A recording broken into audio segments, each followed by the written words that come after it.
Hello everyone, how to hide sheets in Excel to protect your data easily.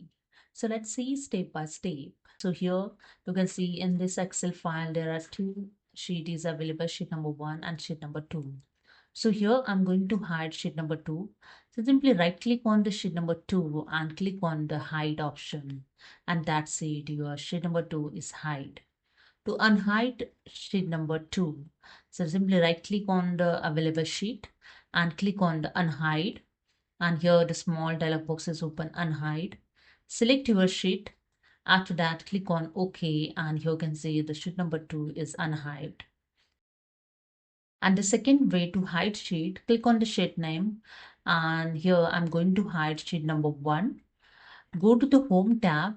In Cells group, click on the Formats.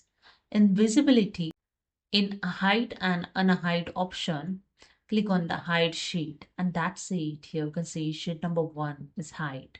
And to unhide that sheet, again go to the Home tab. In Formats, click on the hide and unhide and click on the unhide sheet, and that's it. Here the same dialog box is open, unhide.